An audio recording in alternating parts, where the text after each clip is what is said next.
Assalamualaikum warahmatullahi wabarakatuh. Waalaikumsalam warahmatullahi wabarakatuh. Selamat malam semuanya rekan-rekan sekalian. Di sini kami sebagai kelompok 4 akan mempresentasikan tentang work permit atau izin kerja, yaitu dari mata kuliah Keamanan, Kesehatan, Keselamatan Lingkungan Kerja Industri, Teknik Fisika. Nah, di sini terdiri dari 6 anggota, yaitu Deva Ahmad atau saya sendiri, kemudian Fawas Abita Sugiarto, kemudian Bagas Andrianto, kemudian Zaki Gastedi Rijal, kemudian Bastian Eben Ezer Tambun, kemudian Putri Pama Altari.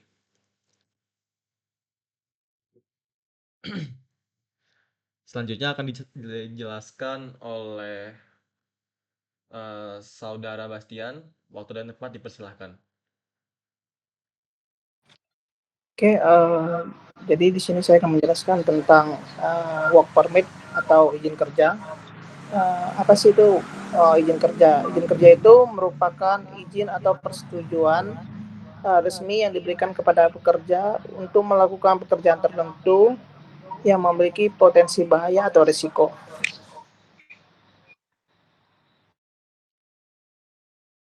Kemudian ada tujuan work permit. Yang pertama adalah cegah kecelakaan. Yang kedua kepatuhan K3. Ketiga jamin kesehatan. Dan yang keempat kontrol proses kerja. Cegah kecelakaan itu sendiri yaitu mengendalikan bahaya dan meminimalisir risiko kecelakaan kerja.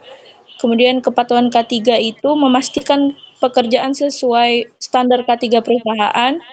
Jamin kesehatan, menerapkan prosedur kesehatan dan keselamatan terstruktur, dan yang terakhir kontrol proses kerja, yaitu setiap pekerjaan yang beresiko tinggi dapat dipantau dan diawasi oleh pihak yang berwenang.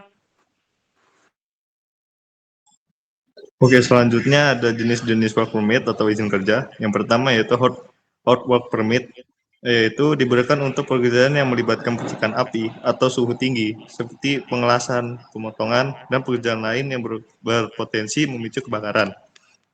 Kemudian ada cold work permit, yaitu diberikan untuk pekerjaan yang tidak melibatkan risiko api, namun tetap membutuhkan pengawasan keselamatan, seperti pekerjaan mekanik atau perbaikan alat. Kemudian ada electrical work permit, yaitu diberikan untuk pekerjaan yang melibatkan sistem kelistrikan, seperti perbaikan atau pemasangan peralatan listrik, untuk memastikan bahwa pekerjaan yang dilakukan dengan prosedur yang benar untuk menghindari kecelakaan listrik. Kemudian yaitu ada excavation permit, yaitu diberikan untuk pekerjaan yang melibatkan penggalian tanah yang dapat menimbulkan bahaya seperti longsor, kebocoran gas, atau kabel yang terpotong. Kemudian selanjutnya ada prosedur penerbitan. Yang pertama ada identifikasi bahaya, yaitu sebelum izin kerja diterbitkan, pihak yang berwenang harus melakukan identifikasi bahaya yang mungkin timbul dari pekerjaan yang dilakukan, termasuk analisis bahaya dan penilaian risiko. Kemudian yang kedua ada penyusunan rencana kerja. Setelah identifikasi bahaya, langkah selanjutnya adalah menyusun rencana kerja yang mencakup prosedur keselamatan yang harus diikuti selama pekerja berlangsung. Kemudian yang ketiga, pemberian izin kerja. Setelah rencana kerja disetujui, izin kerja diterbitkan oleh pihak berwenang yang menyatakan bahwa pekerjaan tersebut boleh dilakukan setelah memenuhi persyaratan K3. Kemudian keempat, pelaksanaan dan pengawasan. Sistem berlangsung, pengawasan dan evaluasi keselamatan harus dilakukan untuk memastikan bahwa prosedur keselamatan dipatuhi. Kemudian yang terakhir, penyelesaian dan penutupan. Setelah pekerjaan selesai, dilakukan evaluasi keselamatan dan dokumen izin kerja ditutup. Proses ini memastikan bahwa semua langkah keselamatan telah diikuti dan tidak ada bahaya yang tersisa. Kemudian selanjutnya ada elemen-elemen dalam work permit. Yang pertama yaitu deskripsi pekerjaan, menyebutkan dengan jelas pekerjaan yang akan dilakukan dan area kerja yang terlibat. Kemudian yang kedua, identifikasi bahaya, penjelasan tentang bahaya yang mungkin terjadi selama pekerjaan berlangsung. Kemudian yang ketiga, langkah-langkah keamanan, prosedur dan tindakan pencegahan untuk mengatasi dan mengurangi resiko bahaya. Kemudian yang keempat, alat pelindung diri atau APD. Jenis-jenis APD wajib digunakan selama pekerjaan berlangsung. Kemudian yang kelima, persetujuan dari pihak yang berwenang sebelum pekerjaan dimulai. Yang keenam, tanda tangan pekerja dan supervisor. Pekerja dan supervisor yang bertanggung jawab menandatangani izin sebagai tanda persetujuan atas pemahaman dan kesediaan mengikuti prosedur keselamatan. Lalu berikutnya ada manfaat implementasi work permit, di mana yang pertama adalah mengurangi risiko kecelakaan kerja. Dengan adanya izin kerja, setiap risiko dapat diketahui sebelumnya dan langkah pencegahan dapat dilakukan. Lalu yang kedua adalah meningkatkan kepatuhan regulasi, di mana work permit membantu perusahaan memenuhi standar ketiga yang ditetapkan oleh badan regulasi pemerintah. Lalu yang ketiga ada meningkatkan kesadaran K3. Sistem izin kerja meningkatkan kesadaran pekerja tentang pentingnya keselamatan dalam setiap aktivitas kerja. Lalu yang keempat ada meningkatkan efisiensi, di mana dengan prosedur yang jelas, pekerjaan yang berisiko tinggi dapat dilakukan dengan lebih terorganisir dan efisien.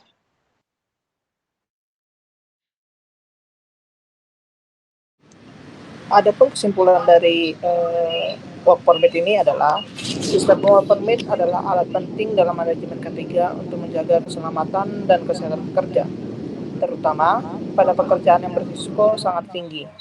Melalui prosedur yang terstruktur dan pengawasan yang baik, penerapan work permit dapat mengurangi kemungkinan kecelakaan kerja dan memastikan bahwa setiap pekerjaan dilakukan sesuai dengan standar keselamatan yang berlaku.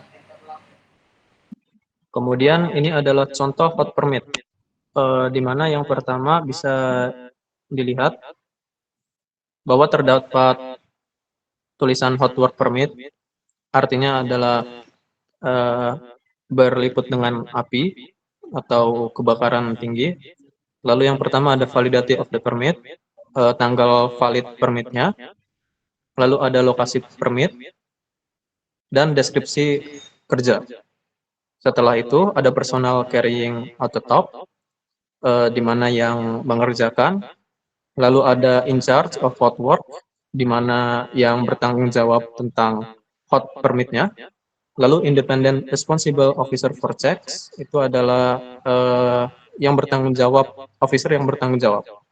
Pada seksi 1 itu adalah prior seeking office approval dan prior issuance of permit, di mana ada tanggal dan waktu konfirmasi, lalu ada prior office permission, ada tanggalnya juga, dan pada seksi 2 adalah track of what is not applicable, di mana yes, no, atau NA. Bisa dijawab, maka has company approval been obtained? Itu apakah company, approval dari company-nya sudah didapat, risk assessment sudah dikerjakan, lalu ada equipment pipeline sudah tidak bergas, lalu ada pertanyaan equipment atau pipeline sudah di blank, lalu ada equipment or pipeline liquid free, isolated electricity, surrounding area safe, dan fire protection available, dan sebagainya. Lalu pada di bawahnya ada tanda tangan signatur, di mana dijelaskan ada deskripsi waktu dan deskripsi tanggalnya. Kemudian selanjutnya adalah work permit untuk jenis excavation. Di sini terdapat project dan kemudian nama perusahaannya dan kemudian nomor formulirnya. Selanjutnya adalah lokasi dari pekerjaan, kemudian deskripsi pekerjaan dan kedalaman ekskavasi atau kedalaman penggalian. Kemudian di sini ada periode validitas permit dimulai dari tanggal 3 Agustus 2016 dari jam 8.30 sampai jam 7. Kemudian di sini ada keterangan permit ini hanya valid untuk periode yang ditentukan di atas. Nah, kemudian di sini tahap pertama penerapan work permit untuk pekerjaan dengan permintaan izin.